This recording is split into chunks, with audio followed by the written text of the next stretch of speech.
everyone, Justin Bell here on Drive to Win from the beautiful Sirius XM studios here at the Wynn Las Vegas. Well, it was a full-on weekend of motor racing. Another one. It felt like Memorial Day weekend, just exhausting with the amount of TV I had to consume, which was pretty much an excuse to be lazy. But I don't know about you. We had INDYCAR, we had the Le Mans 24 Hours, and of course, we had the Formula One race in Montreal. I'm going to touch quickly on the Le Mans 24 Hours because it's the 30th anniversary. I think I mentioned it on the last show, since my father and I and Andy Wallace finished on the podium, led for 12 hours on Father's Day, and then finished on the podium. So a rather nice celebration. I wasn't there. I was in LA, but obviously was following the whole race. And a big congratulations to the non-factory Ferrari prototype that won overall, and it was just a great scene there. I mean, hundreds of thousands of people, and definitely an event you should go to if you've never been to.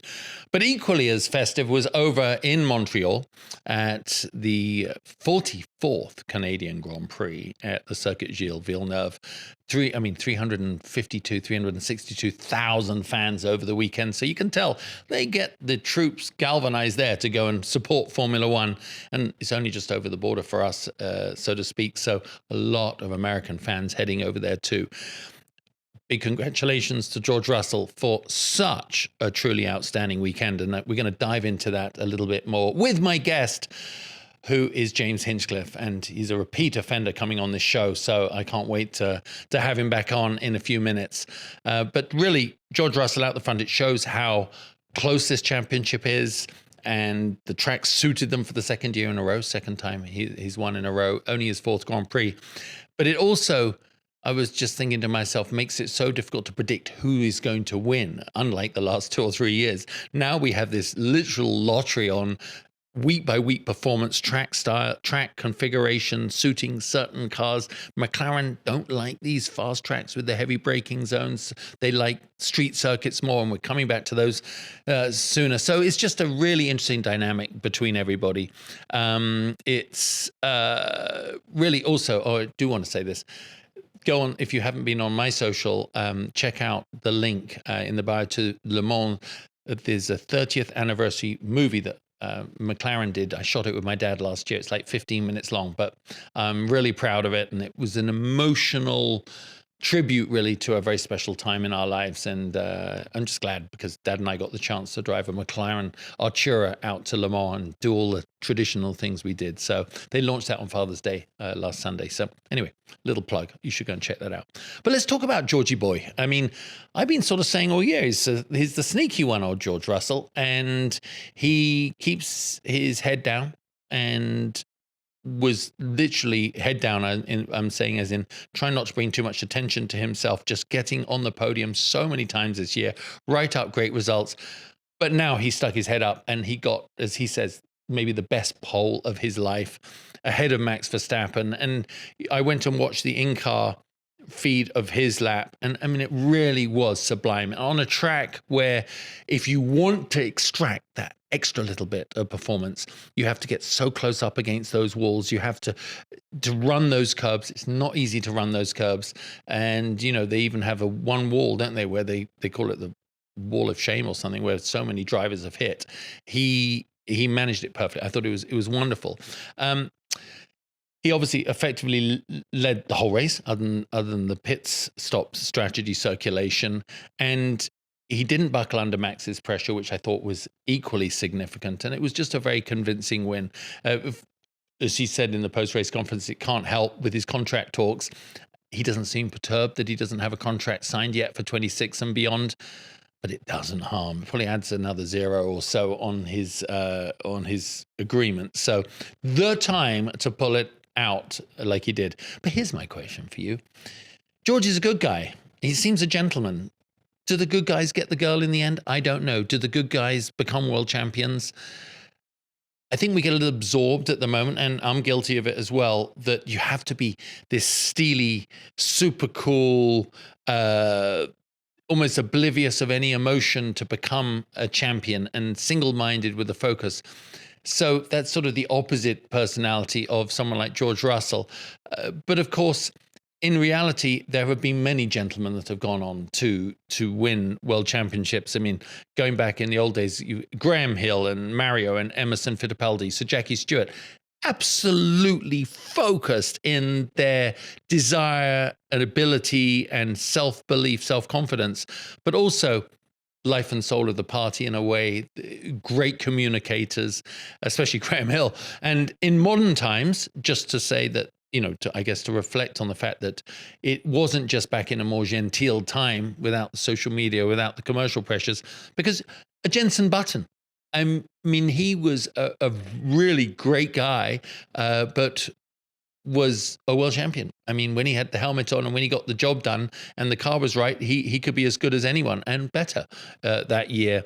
And so I do think that the opportunity for someone who races clean, has a great presence and a great style, I'm hoping that given the opportunity, George Russell could be a world champion, especially with his teammate snapping at his heels. Good luck to him, really. I root for him. Lando. I wish we were mates because I feel that I'd just kind of put my arm around you and give you a bit of my useless advice. What happened What happened on Sunday? He was easily faster than his teammate. He didn't quite make qualifying stick. He had great race pace, caught up with his teammate. I thought was the perfect setup to set up his passes, but he kind of blew it in one moment when he didn't get by Oscar. Oscar knew how to defend, and his defense is Max-like in his ability just to move the car around. And as he was going up that main straight, I just think that his brain fused out. I think he was full of such frustration and I've got to do it now. The laps are running out. And he also knows what I keep saying, if you don't make the pass stick early on, the driver in front kind of gets immune to your advances and just sort of doesn't take you seriously anymore. So I think he owned up to it in the moment. He could have taken them both out, but the biggest hit will be to his overall confidence and confidence for the championship. And I think he can see it just edging away from him. And there's so much more to what the dynamics of that are going to be as they unfold. This was a touch with only one of them hurt, one of the cars out, but I foresee more in the future, especially with McLaren's strategy on that. Can't wait to talk to James about that one.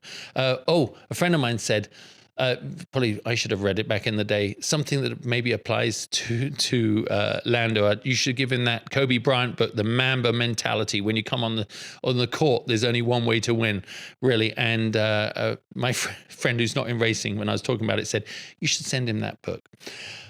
My other thing I want to talk about, total contrast, of course, is a total fanboy moment. And it's building in me this enthusiasm and support for Kimi Antonelli, third youngest driver to ever get on a Formula One podium.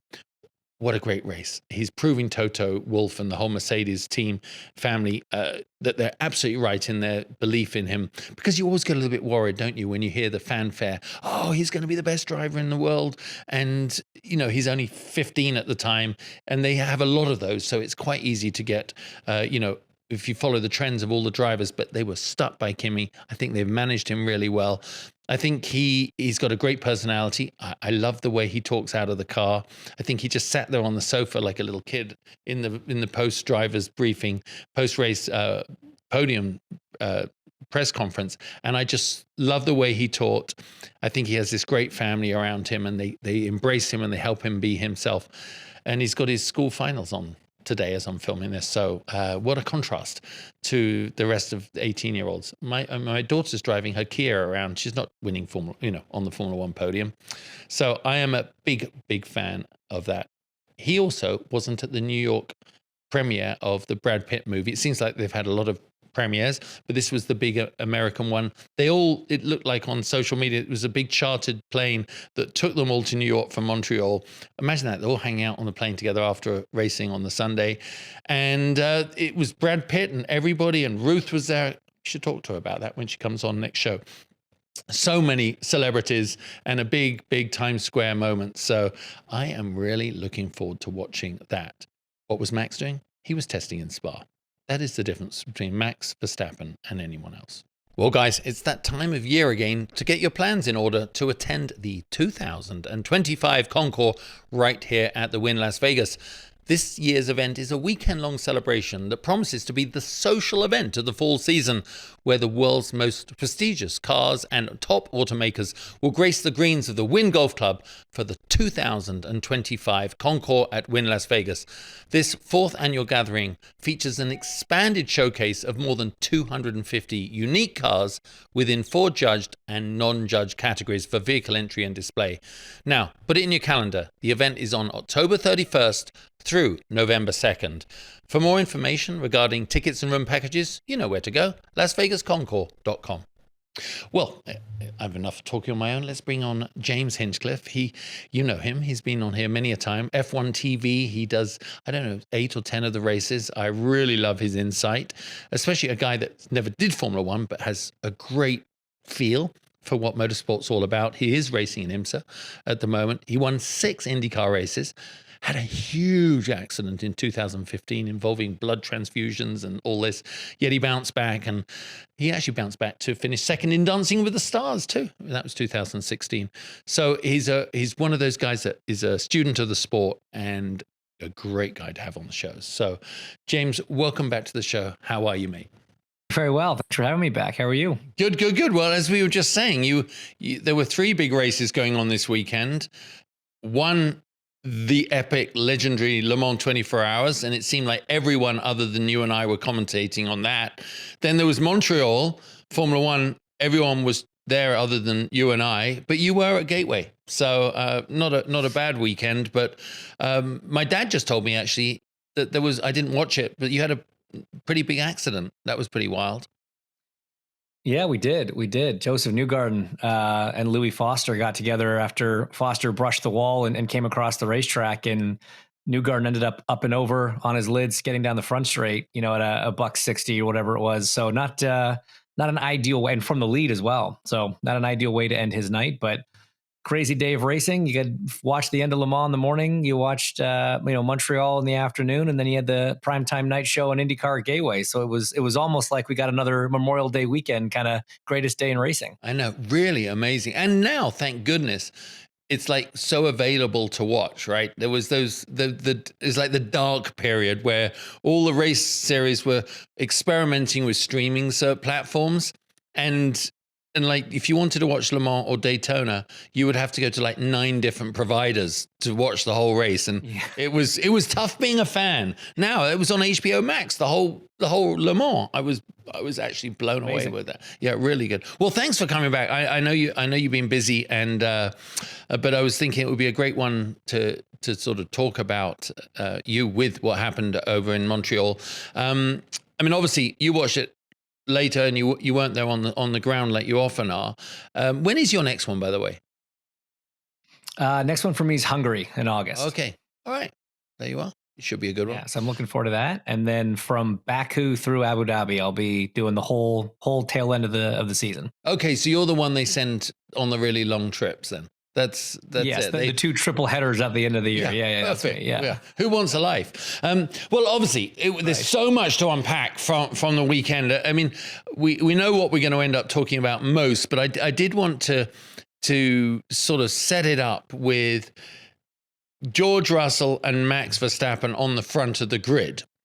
I think the media like to make a lot more of those potential conflicts because they have been at it together, those 2 guys. Yet in the morning, there was a photograph of them just walking into the paddock chatting. So I think sometimes the media can build these moments up more than is actually fair to the people on the ground. No, that doesn't happen. Come on. But, it made me realize that, and you must feel it when you're on the grid. I do at any of these races. It's actually a very close-knit, intimate group of people. And like, while we look at it, there's Ferrari against McLaren and everything. But in reality, the drivers are separated by a few feet, right? In physical terms and the driver's briefing and stuff. It always strikes me that they're forced to be together a little bit more than the media would like to portray. And when you're at these races, there is an intimacy between the drivers. I'm not talking about intimacy, lovers, but I'm talking about the fact that you have to look at your chief rival from just a few feet away, right? Driver's briefing or whatever. That humanizes our sport and maybe saves it from some of the chaos that could happen, don't you think? Yeah, I do. And certainly Formula One in 2025 is different than it was 20, 30 years ago because we're doing it 10 times more a year than they were back then. 24 races, you see the same group of people over and over again. And one thing I've always found interesting about motorsports is you have your team and it's your family, right? It's a group that you go to battle with every Sunday, but at the same time, your experience as a driver is completely unique from everyone else's on the team. They can't relate to what you're doing in the car. The only people that can do that are the 19 other drivers on the grid. And so that does, whether you like it or not, create this sort of camaraderie and this bond because they're the only people you can really talk intimately about what's happening on the racetrack. And that shared experience, I think, brings these drivers quite close. And, look, I'm sure you had times in your career where there was a driver on the track who you just hated or you had issue with. But once you're back in the paddock and it's a couple hours after the race or, the Thursday of the next race weekend, the on-track stuff is different. When the helmet goes on, everyone's got a different kind of persona and personality, and you can delineate the two sometimes. So it doesn't surprise me that Max and George can have a jovial moment, outside of the fences. But then once the helmets go on and you strap into the race car, it's a bit of a different story. Yeah. I mean, you can see Max's intention at the start, setting up the car on that stagger. And we've all done that, haven't we? It's just sort of like a good psychological move. But he did a very good set. George got off the line clean, and Max nearly always gets off the line well. It was such a shot when they said 150 yards to the first corner. That's wild. I mean, it's such a short run that you do need that instant explosion off the line. Antonelli immediately up on third. That was an impressive moment, wasn't it? When he went past Piastri, I thought good heads up driving from both of them. It certainly was. I mean, Oscar's out there protecting a championship lead, and you've got this young driver, this 18-year-old kid who's out there trying to prove himself. And man, did he do that this weekend? Oh, what an incredible performance all weekend long. But yeah, right from the start to get Piastri and then kind of control that position from there was remarkable to see. Yeah, and I always think it's funny when you talk with the engineers that, and they're putting all those little aero aids all over their car. And I've talked to, you've talked to mechanics, and then on the first lap, like Albon does, across the grass, the slow-mo was wild. The front of the car is like 2 feet off the ground. And all the little bits fall off, and guess what? They go just as fast. So it sort of shows that the Williams mechanics actually should get credit for some pretty good build quality there. But the slow-mos really show what that puts the car through, doesn't it? I mean, when they went off, ooh.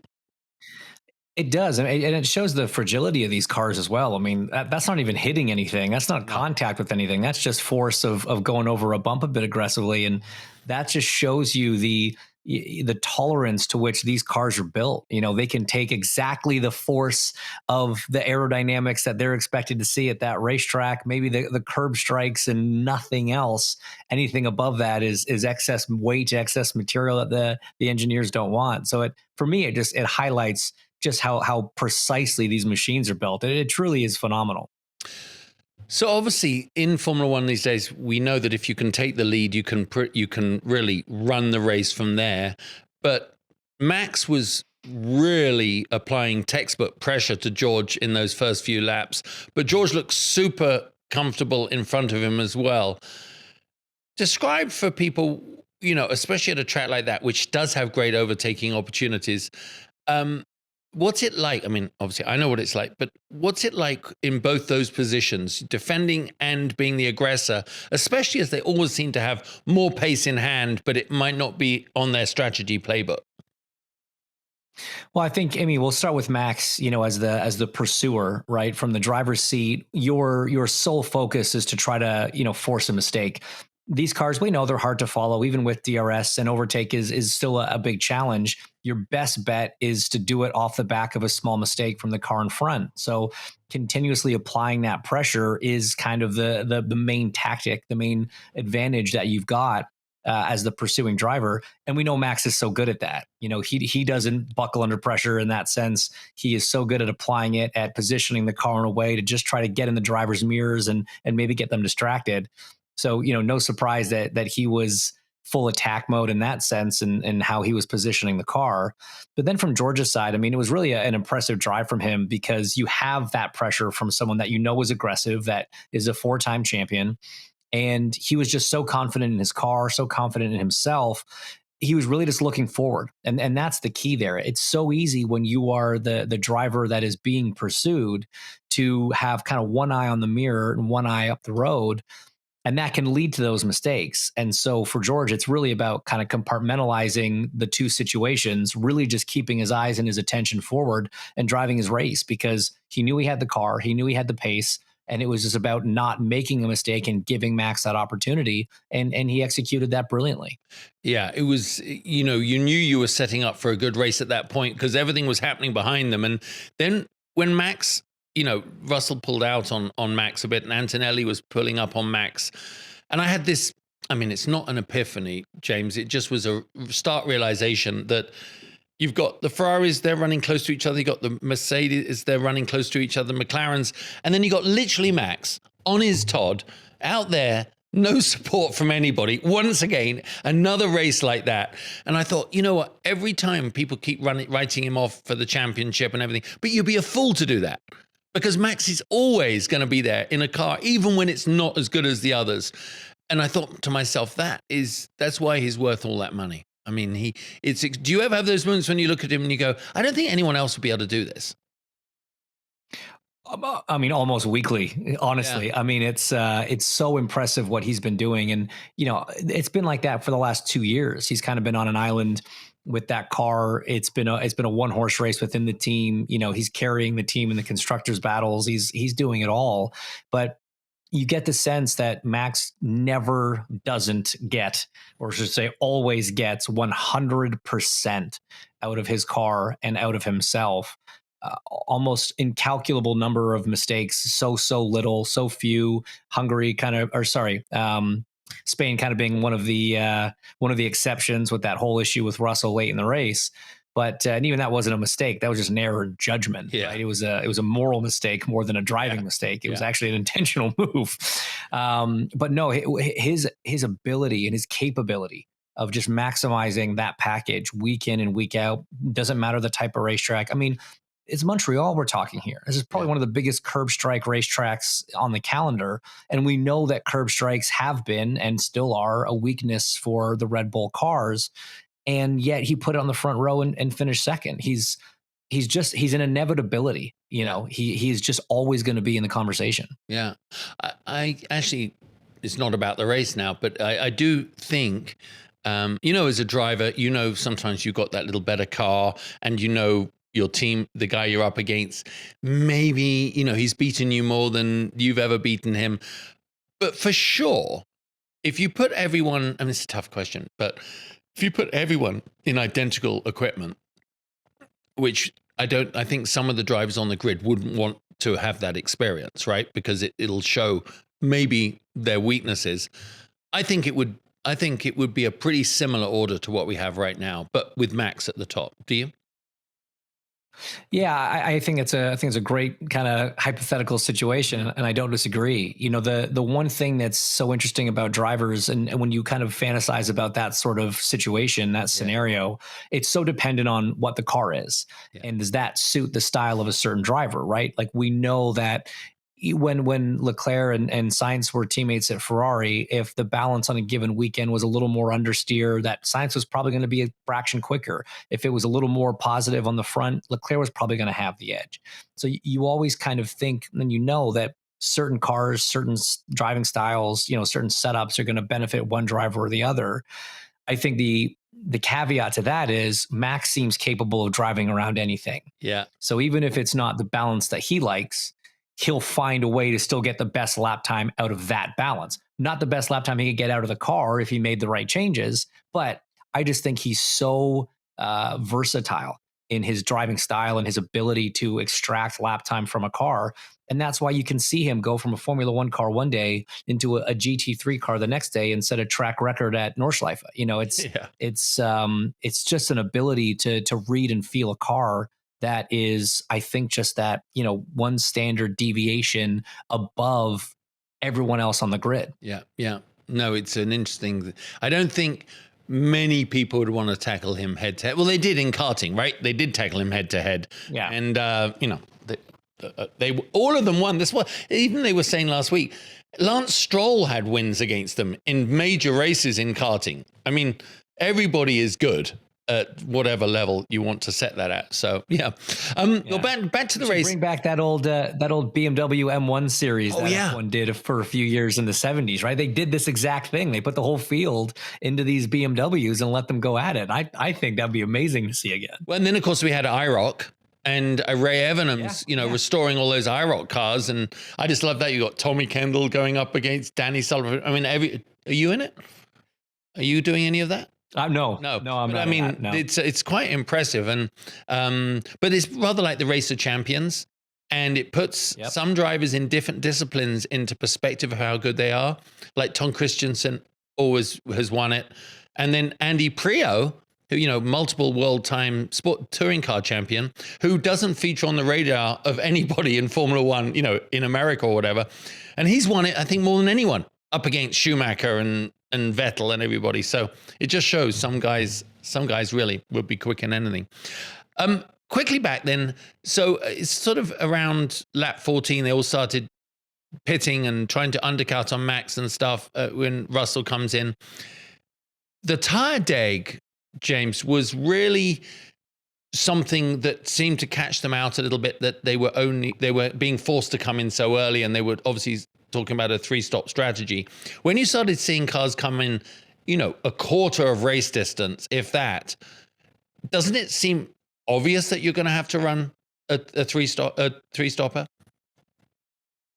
It's certainly, I say it caught the guys out. And what I liked about it is we've seen that a couple times this year already. What made F1 a little sterile for a while was the simulation software you had was so good that everybody sort of landed on roughly the same tire plan, and the computer could predict who was going to finish first through 15th with an alarming degree of accuracy. Now, with the tires the way they are, and especially with some of these new softer compounds that Pirelli's brought in, it's kind of thrown a little bit of a mix. I mean, we've seen in qualifying now with Q3 times being set on mediums, with success, right? So I think the tires are kind of throwing the engineers off a little bit, which is great for the racing. And like you say, when you're pitting at that point, it does sort of mean you're pushing yourself into a certain direction, unless, you're someone like Albon, who was, I guess the team was trying to hang on to the hope of keeping it a one-stopper, and then kind of pit in that no man's land where it wasn't really going to give them the tire advantage at the end of the race anyway. So I felt bad for Alex just with everything that he went through in that race, and you could hear the frustration on the radio. But that's one of those races where, as a driver, that communication between the team and the driver is so important, because the driver can give you very, very important feedback about what's happening in the car, but only the team can see the whole picture. Yeah. And so there are times when, as a driver, you're getting a command to either pit or not pit that doesn't make sense to you.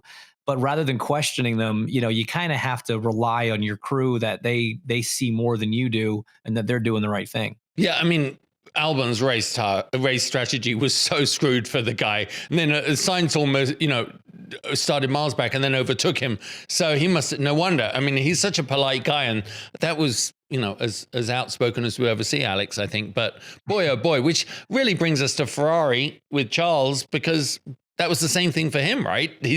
Their plan B, he wants plan B, they want plan C. It takes that incredible awareness from a driver to stand up to them in the car, but they put him smack in the middle of no man's land when you're running so far off the pace that you've committed yourself to that tire strategy, and then you don't kind of follow through with it. So you've actually just negated all the revolting work you've had to do.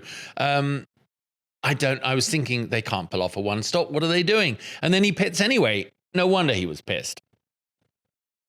Yeah, it is. I mean, it's funny because you see this in every sport, right? It's so easy to play Monday morning quarterback, but the number of times where on Sunday afternoon in the scenario with a fraction of the information that they have on pit wall, you still sometimes find yourself thinking, No, that's a very obvious choice, and they're not making it. And Yeah. I'm curious, what do they know that I don't? And then, sure enough, it plays out exactly how you. Turns out they don't know much more than us by the look of it, right? You go, hold on, you got that. Exactly like Ruth, when she's on, will always say the driver's like that 5% at the top, and you've got this amazing. I mean, people back at base camp on simulator. I mean, HQ, all the software, all the AI, and the driver's saying, "I can feel it," because we can feel it, right? You've just got.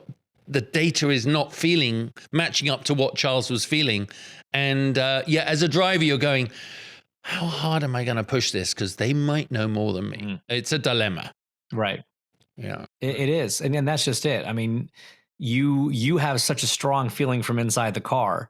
And it is a very emotional and, it's a charged situation when you're in the midst of a Grand Prix. But you want to believe that they are making the right call and they have the right information. And ultimately, the team wins 9 times out of 10 in those discussions, right? Whether or not it's the right move, they usually come out on top. The one that we've seen a few times in the last few years that's kind of the exception of that rule is George Russell. He's made a couple on-the-fly strategy calls from the cockpit that the team then kind of looked at and thought, you know what? He might be right. Let's take a swing. And it's worked out for him. So, think back to Spa last year. So, and Carlos too. Carlos in the Ferrari. Yeah. He was very, very alpha, right? He would call his shots. Whereas Charles poses it as a question, there's more, it's less emphatic. He gets a bit whiny. Whereas Carlos was like, leave me out. This is the plan. Yeah, this is the plan. Obviously, people that always bring entertainment, and I've got to say, I do love all the radio communications, and actually, that's why I like watching Drive to Survive as much as anything, because we get to hear the things that we know are happening. You and I know they must be talking about this, but we don't hear it on the broadcast. But Alonso, obviously, he's having a really good run at this point in the season. He was up there in 6th. And it seems that those upgrades at Imola, coupled with Newey actually being asked to come to the track, right? I think it was Monaco, and show his face and probably give a little bit of analysis as to the status of the team. I mean, I thought it was hysterical when they came in and said, be gentle in turns 1 and 3. And he just goes, we're racing, not testing. Now, I know that's been talked about a lot, but it's just so curt and precise. And it really symbolizes he is just as competitive as when he was a teenager. He really is. And it's one of the most impressive things about him is the motivation staying there. Now, the kind of other side of that is when things aren't going well and the car is particularly bad, as it sort of had been up until the start of this triple header. Yeah. It almost looked like that motivation was starting to wane a little bit. But as soon as you give him a sniff of a competitive car and, the opportunity to be in the thick of the race, really in the race, that youthful exuberance comes back, and that fire that we've seen in him for the past 2 decades is reignited. And it just proves he's still when he's motivated to do it, which he is when the car is good, he's still, a very fierce competitor, and it's tough to ever bet against him. Yeah, I think you're so right. It's like, why risk your life at that ultimate level if the car isn't going to match up to it? So I think he called those few races in, but not right now. It's definitely exciting, and obviously for us as more mature drivers, I think it's fun to watch him do it. On the other end of the scale, obviously Kimi, we talked about him already. How relieved do you think he was when he's pulling up an overtake on the back of Max Verstappen, who has been racing as not as long as he's been alive, but his whole teenage life almost. When I was waiting for this build-up, and I think Max wouldn't have been overly tough on the kid. He had the DRS, but then when he pulled left and went into the pit lane, I breathed a sigh of relief for Kimi. I was like, I bet he's just done the same. Yeah, right? You're probably right. I mean, to some degree, you never want to have to go wheel to wheel with him like that. But no, it was, again, we talked about Kimi off the top. What an impressive day. What an impressive weekend from him. He'd started the season so strong, had also kind of had this little bit of a muted run over the last few rounds, but when the car came alive, he stepped up to the occasion, and that's the sign of of a really good driver. We know he's fast, but it's those high pressure situations like heading towards the end of the race when you've got the championship leader, bearing down on you, and you're not making mistakes at a track that it's really easy to make those small mistakes. So it was a huge effort from him. Yeah, and I think they've meant Toto, especially, it sounds like, and his family. I think he has a really good family behind him. It seems like his dad, his mom, they manage him very well emotionally. He's doing his high school finals as we're sitting here talking right now, right? He's not in New York with everyone else. I mean, that's bizarre. He's so young, but they've managed him very well, knowing, and I think they've actually held him back just enough. I think Toto's probably knows they could release him to be like a firework, but that wasn't the goal. They just needed him to be consistent. So for him to be that close to George and being able for them to get that double data off the cars, help with the race strategy, I mean, it is like the perfect second driver. Yeah, it is. Right now, it really is. And I think Mercedes has done a very good job and a very conscious job of trying to insulate Kimi a little bit, because he did come in with so much hype. He did come in replacing, arguably one of the greatest that's ever done it, a 7-time champion with Lewis Hamilton. And they could have let, him run off with way more media commitments and sponsor commitments, but they made a very concerted effort to kind of keep him a little more focused on the job at hand and let him sort of learn. You compare it to, say, like an Isak Hadjar, who came into Racing Bulls. He didn't win the F2 championship. He probably had less fanfare around him than anyone else. He came into a midfield-ish team and was allowed to sort of learn and not really have too much spotlight on him in comparison to Kimi jumping into one of the top teams alongside one of the top drivers, being touted as the next Max Verstappen by Toto Wolff every chance he got, something he should probably stop saying. But this puts a lot of undue pressure on the kid. But you're right. I think a great family has helped raise him well. I think his Mercedes family has helped kind of control, the narrative well and his schedule well.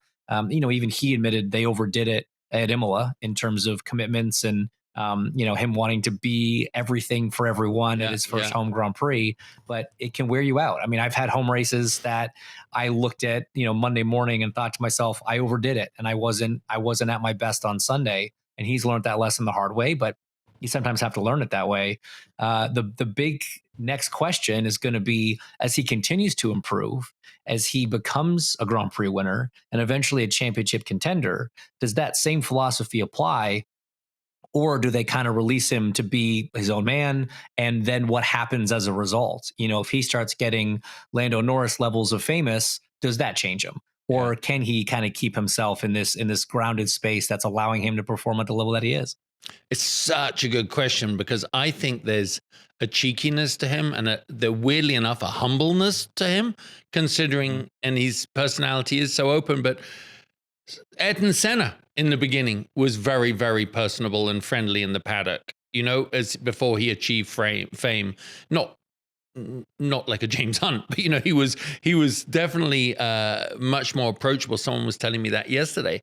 And you then have someone like Oscar Piastri, who just isn't that level of personality, right? So you can't compare them, even if Oscar was 5 years younger at Kimi's age. I think Kimi would be a lot more fun to hang out with. So I think you're right. How are they going to curate that? Will the pressure of Formula One subdue him? Or will he just have a boyish energy and approach, but be winning Formula One races? I guess that story is yet to be written. I like that. Well, let's fast forward. The races unfold. Obviously, once all the stops are done, we realized George was still going to be out front, Max right there. I thought it was interesting, obviously, the setup. Now we know what happens between Oscar and Lando. Looking back on it, you could see that setup starting, Lando's catching up on Oscar. Oscar's applying pressure to Kimi, does actually have a lunge on him at one point that doesn't stick. But I was thinking to myself, what clean racing. I love watching everyone carve through the midfielders. It provided a lot of entertainment, didn't it? But I'm thinking Lando's going to want to take those points off Oscar, and Oscar's handling that pressure so well. As it was culminating to the moment on the pit straight, we had the top 4 fighting for position, James. It was the way Formula One should be. But describe, in your opinion, what happened as Lando caught up on the back of Oscar. Yeah, well, I completely agree. I love the fact that we had, second through fifth covered by 3 seconds or something, whatever it was, with 5 laps to go in a race. I mean, that's awesome. And at a track where you can get some passes done, it was exciting for everybody. And, you could see Lando trying to map it out. He had got up to the back of Oscar. He clearly had a massive pace advantage. Had Oscar not had the, DRS from Kimi, I think it would have been a pretty slam dunk move earlier in the race, but he tried once, he tried twice, could never quite get it done. He was trying to do something different, right? What's the definition of insanity? Doing the same thing over and over and expecting a different result. You're going up against Oscar, who's proven himself to be a very, very wily racer. His racecraft has been exceptional. So on the outside of the last, chicane was going to be tough. He threw in this sort of unexpected dive into the hairpin, which I thought was absolutely brilliant, and then created this drag race again down into the final corner, which Oscar had the right, track position to come out on front, came out slow. And like you say, I think it was so ingrained in Lando's psyche at that point that he had to beat Oscar. He had the pace advantage. Like I said, it wasn't for the race win, but I think finishing in front was an important sort of mental thing for him at that point, especially given how much faster he was running. If they'd been running in lockstep at the same pace, I think you could accept that position and lose a few more points, fine. But I think the advantage that he had created a sense of urgency and a sense of need in Lando to get that pass done.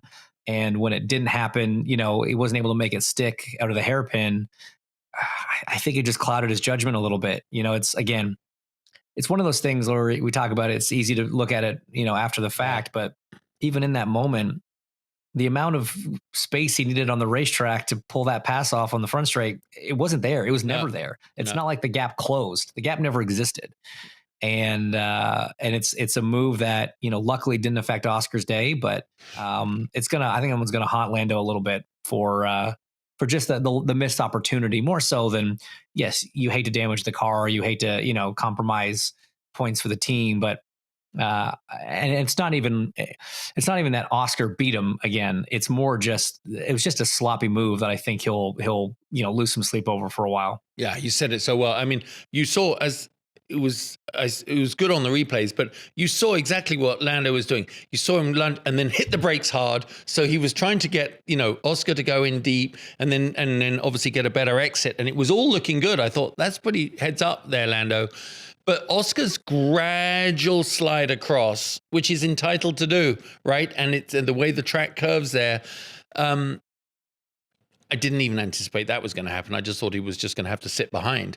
But what I did think was psychologically important is if the roles were reversed, Oscar would probably have made the pass into the hairpin stick. He just would have done. He doesn't. He's like Max. I think he indicates with all his physicality and the position of his car that he is going by. Lando, and it's not just him, doesn't do that. It's like he telegraphs the move and Oscar just knows what to do. And I think that is his frustration. I think in that moment, he's realizing, oh, geez, I just can't get by this guy and I should be by this guy. But that walk back to the pits when you hit the wall, you know that feeling. I mean, maybe you don't, but I know that feeling. It's just not a good one. And you've done it on global TV and you've just allowed him to get a bigger point spread on you. And he's the most fragile of the two of them psychologically, mentally. I think the hangover from this one will last a while. Yeah. And it's not about the points even. I think it's just about the mistake, right? And that same mistake could have happened for 12th and 13th, and you'd still ruminate on it the same way. And especially for Lando, because everybody has been so critical of his mental strength in comparison to Oscar. And that was, another example potentially of, like you say, would Oscar have made that same mistake? You're inclined to say no. It's impossible to know for sure, but you're inclined to say no. I think Lando said he's taking a break from social media, which is probably the right thing. Hopefully he's taking a break from all motorsports media. Yeah. Because all he needs to do is focus on himself. He put up his hand before the car even come to a stop. He was on the radio, accepting the blame for that, which is the big thing to do. And a lot of lesser men and lesser drivers wouldn't have been able to do that, especially right in the moment. So I think he gets, I think the team gets past it. I think Oscar gets past it. I think Lando gets past it from an ability to go racing again and whatever. But like I said, there'll still be nights where he lays in bed and kind of kicks himself for that one. Yeah, absolutely. I mean, there's so much to talk about with Oscar's strength. I mean, I do think that we're looking at the driver's champion for this year. I think over the long run, he is going to be the guy. Max is going to be right up there. And in a way, we don't know what the 2026 regulations are going to do. McLaren could be running midfield next year. We have no clue. So I think there is a sense of urgency between the two of them, especially Lando. Well, both of them. One of us has to win a championship this year, the Drivers' Championship, because we might not have a break on this for a few years. Just think about that pressure between them. Think about the management for Stella and Zach Brown and the rest of their each side of the garage. There's an awful lot of dynamics that are starting to unravel, and we haven't seen the end of the story. And what's so interesting is McLaren have made it pretty clear through their actions that they're prioritizing the Drivers' Championship over the Constructors' Championship, because I think they're confident enough in their car and their two drivers to continue to score enough points to make sure that they retain that Constructors' crown. But when you think back to, I want to say it was Japan, Lando was second, Oscar was third, chasing Max, who shouldn't have been ahead of either of them and was much quicker. They were very hesitant to let him by and have a crack at Max.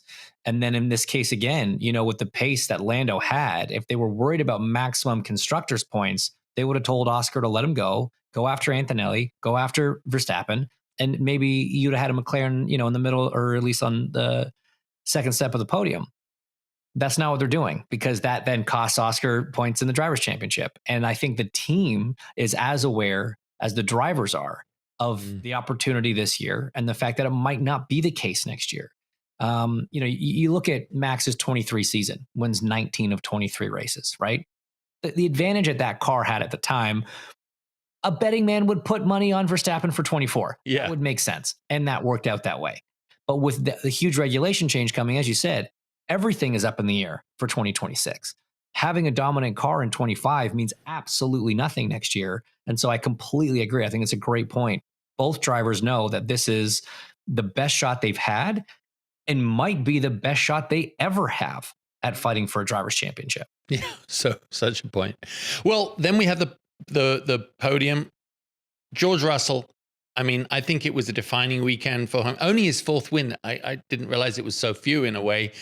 But I noticed a body language shift. I talked about it at the beginning of the show. He's such a gentleman. I did pose the question, do good guys get the girl? Do good guys win championships? I think, and races. I think George is so fast, and from the front, he was very dominant.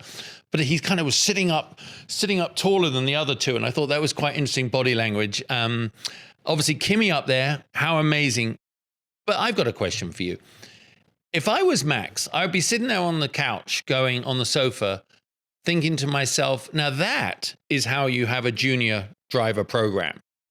Two drivers from the Mercedes Academy now on the podium.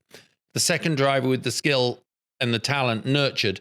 He must go back into the truck, or even if he doesn't say it, to Helmut Marko and Christian and go, what the heck are we doing? Why do they have such a good driver and we don't have such a good second driver?